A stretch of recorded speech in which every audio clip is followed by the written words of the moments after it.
Hello, I'm Di-Fanteria. What if one of the most consequential events of the Middle Ages was not quite as it seemed? In 1314, Jacques de Molay, the last Grand Master of the Knights Templar, was burned at the stake in Paris. Before he died, legend and some contemporary documents says he cursed the men responsible for destroying his order. Within a few weeks, Pope Clement V was dead. Before the year was out, King Philip IV of France was dead too, supposedly following a hunting accident. History records what happened, but history cannot always tell us why. What if Philip's death was no accident? What if two Templars were waiting in the Forest of Halatte? And what if the destruction of the Knights Templar was not their ending at all? Welcome to ORSUS.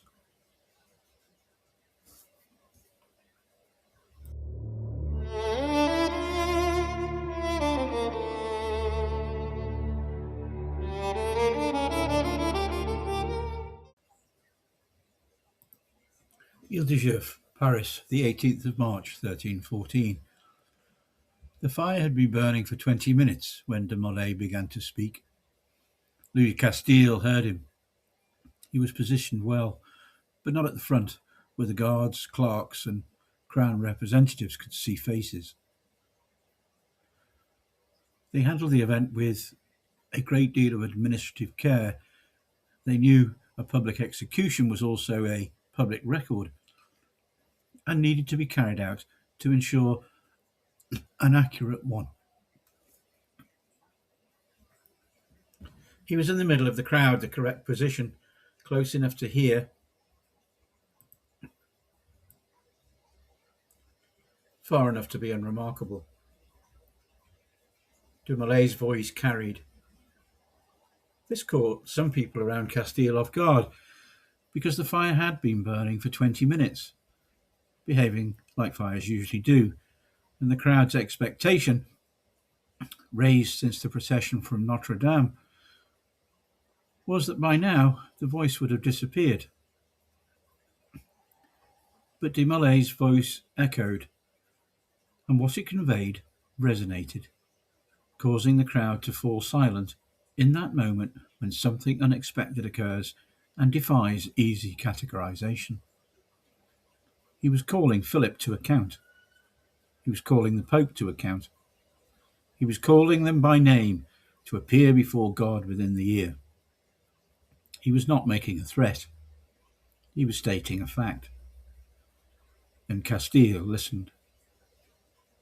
He had known de Molay for a long time, though not well, not in the sense of friendship or confidence, but in the way that you knew people who moved through the same institutional spaces, across the same long interval, the knowledge accumulated through proximity rather than intimacy.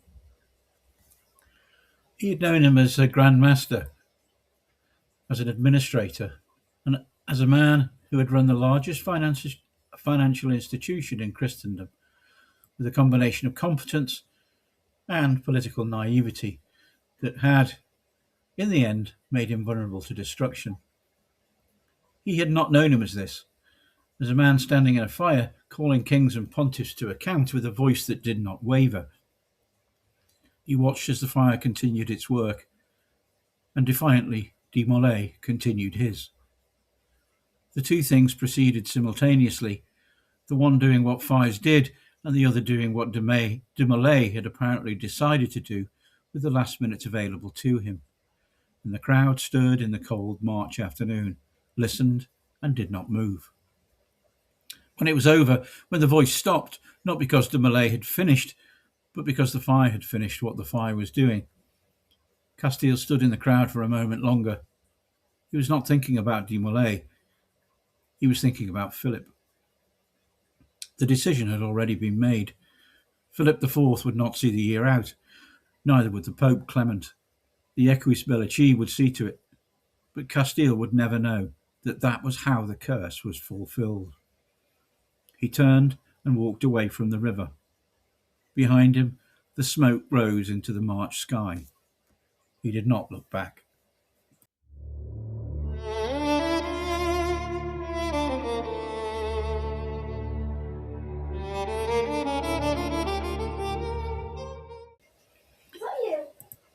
The Forest of Halatte, November 1314.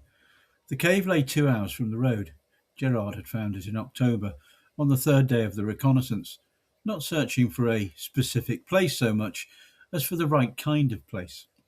Somewhere difficult to approach unseen, somewhere with a single entrance and a clear view of it. Somewhere the forest itself would conceal. The cave met all three requirements. They had occupied it for 2 days. Hugo sat at the entrance. No one had assigned him there. It was simply where he belonged. The point from which the approach could be watched and a warning given early enough to matter. He had held positions like this longer than the forest around him had existed in its present form. The forest was quiet, not empty. Forests were never empty. Something was always stirring inside them. Beneath the everyday noises, there was another layer, a tension in the darkness, a feeling that something was near to being resolved. Just inside the cave, the former preceptor of the Knights Templar in France read the message for the third time. The Queen had not sent it directly. She had not done anything directly since the arrangement was established. Distance protected the principles and made action survivable. The message had passed through 3 hands. Each courier knew only the hand before and the one after. It contained 3 words. It is time. Gerald folded the parchment and fed it into the small fire burning at the rear of the cave. The flames were carefully controlled, not visible from outside, yet sufficient within. He watched the parchment curl black at the edges.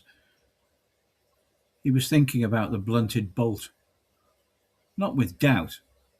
Doubt had ended several days earlier, when the calculation was complete. The problem had been straightforward. What was required, what was available, and what method produced the least evidence or visibility. The blunted bolt solved the final problem. The strychnine solved the second. Together, they solved the first. Philip IV of France would not survive the hunt, and the hunt was tomorrow. De Molay called it, Hugo said quietly. 8 months. Yes. The Pope went in April. Yes. He called it from the fire. He did. Hugo remained facing the trees. Did he know? Gerard considered the question before answering. He knew he would be taken. We all knew that. He accepted it because of who he was.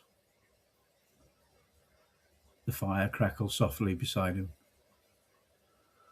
Whether he truly believed the curse would happen or understand that men like us would ensure that it happened afterwards, I no longer know. He paused. I suspect he understood both. The hunt began at first light. The forest had already withdrawn into winter. The leaves were gone. The light came thin and cold through the trees. The ground remained soft from autumn rain, carrying sound further than it would have travelled in summer. Philip rode at the head of the hunting party. with two guests beside him. He knew one, the other, a broad, bald man introduced by the partially masked Bartholomew Peche, had only recently entered his confidence. His name was Roger de Augustine. The king rode well. He always had. A horse was not something he managed, but was more of an extension of himself. That morning he looked relaxed for the first time in weeks. The burden of administration had been left behind at court. Debt, petitions, the aftermath of the Templar dissolution, Clement's death in April, and the endless management of frightened men pretending certainty.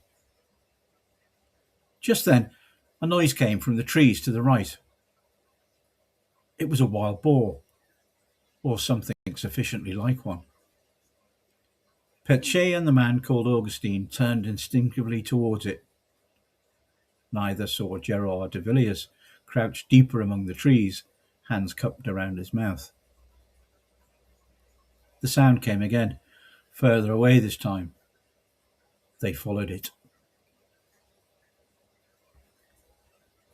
Gerard waited until the two horsemen had disappeared down the slope before moving quickly back through the trees towards Hugo's position. Philip continued alone. And then, between the trunks, in the middle distance, he caught sight of something pale. Cloth. White cloth. And at its centre was a red cross.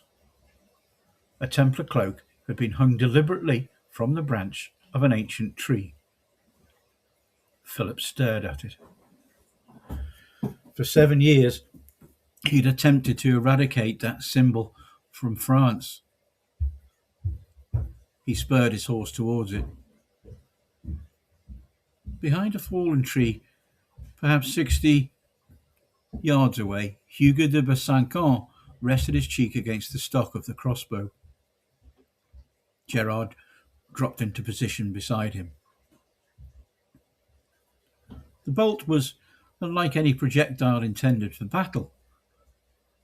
Its head had been deliberately blunted and wrapped tightly in a small piece cut from Hugo's enormous leather handkerchief.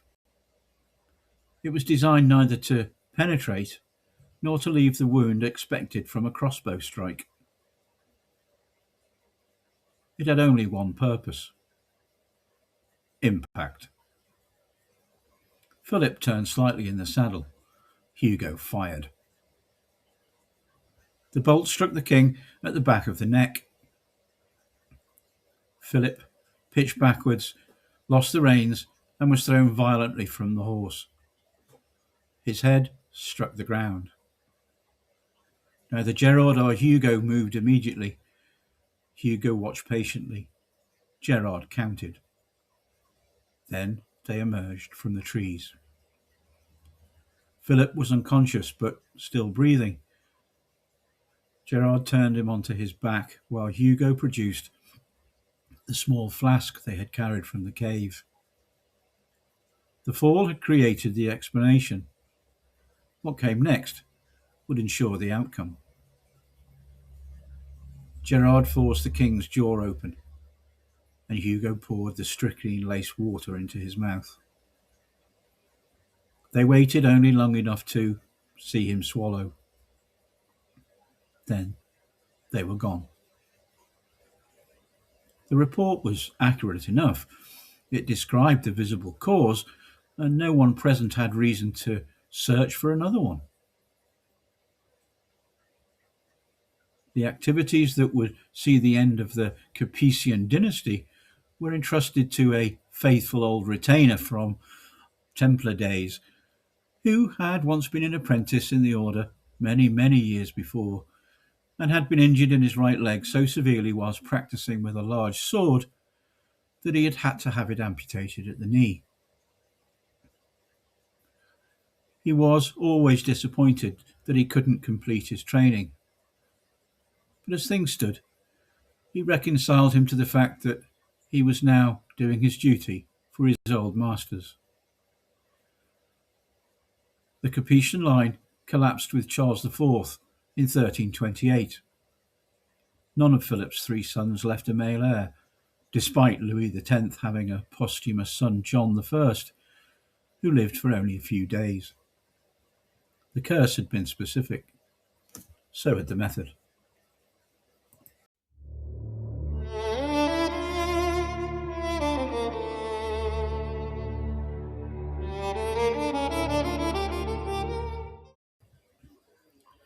The execution of Jacques de Molay, the last Grand Master of the Knights Templar, is one of the defining symbolic moments of the late medieval Europe. Historically, the curse associated with his death partly documented and partly a later legend, but the event itself was real, political, and enormously consequential. It occurred at the precise intersection of royal debt, papal weakness, institutional seizure, and the destruction of one of the most sophisticated transnational organizations in medieval Christendom.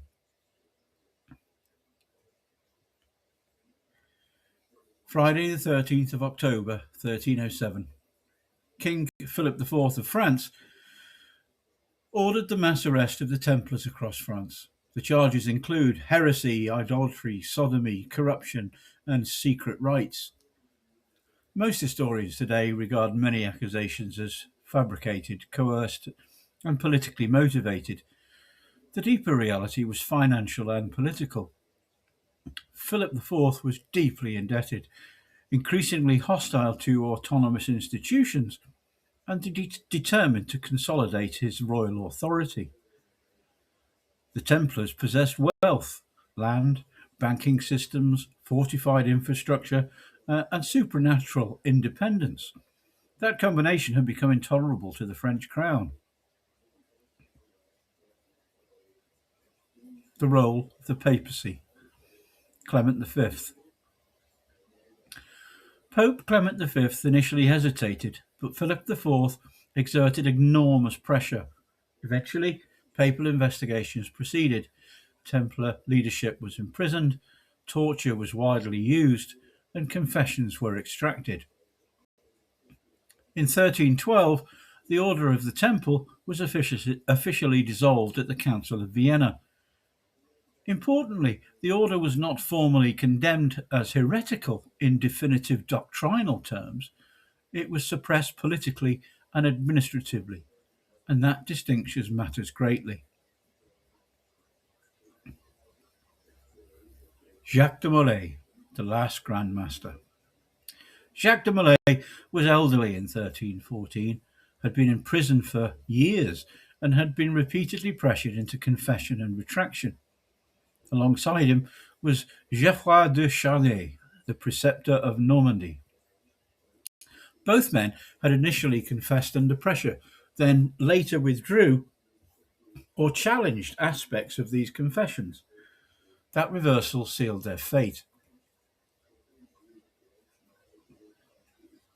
On the 18th of March 1314, on the Ile de Juif, the Ile is a small island in the Seine, near the western end of the Ile de la Cité. Executions by burning alive carried out there were highly visible, public, symbolic, and performative. The crown intended finality. Molay and Charnay were brought before royal and ecclesiastical authorities, expecting formal submission. Instead, they reportedly reasserted the Templars' innocence. Contemporary chroniclers differ in their wording, but broadly agree that Molay publicly revoked his prior confessions and declared the order unjustly condemned. This transformed the proceedings instantly. Relapsed heretics could be executed without delay. The sentence? Death by burning. The two men were burned alive that evening. Witness accounts have emphasized composure, dignity, and the refusal to yield. Some chroniclers describe Molay facing Notre Dame as he died. Whether fully accurate or later stylization, the imagery endured powerfully. Philip had made sure that the pyre of the Grand Master was so put together that it would burn at least 40% longer than was usual.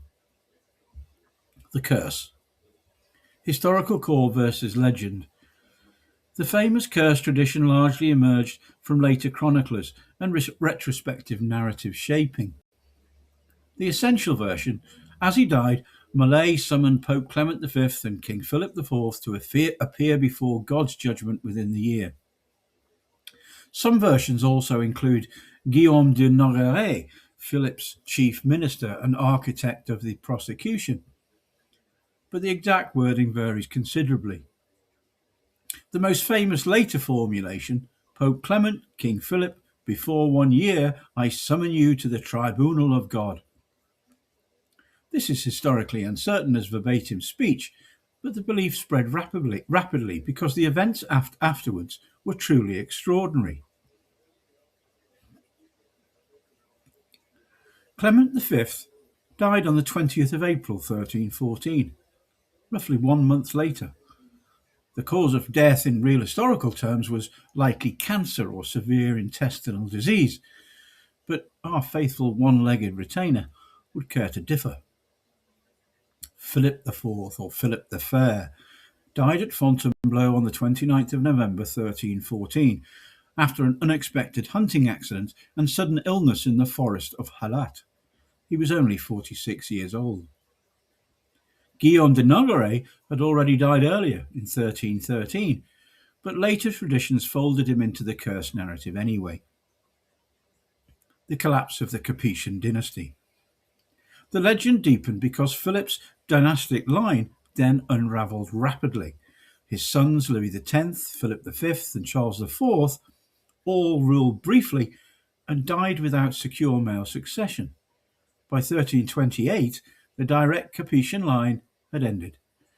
This succession contributed directly to the 100 Years' War. To medieval observers, the pattern appeared supernatural. Modern historians generally regard the precise wording of the curse as legendary and believe that later chroniclers embellished events retrospectively. But Malay almost certainly did publicly proclaim innocence at execution, and the subsequent deaths were real enough to give the legend extraordinary durability. Why does the event matter historically? The execution symbolises the destruction of institutional independence, the absorption of financial networks, the triumph of the central monarchy, and the weakness of the papacy under political pressure. The Templars were not merely destroyed militarily, they were delegitimised administratively. Once again, the machinery matters. There were also some important atmospheric realities. Paris in March 1314 had a cold river wind.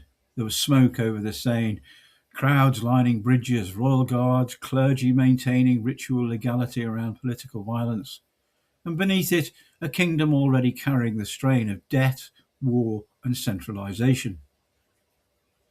Which is why the moment endures, not because of magic, but because people sensed something larger had happened than the death of two old men in a fire. And now, fact and fiction. Fact.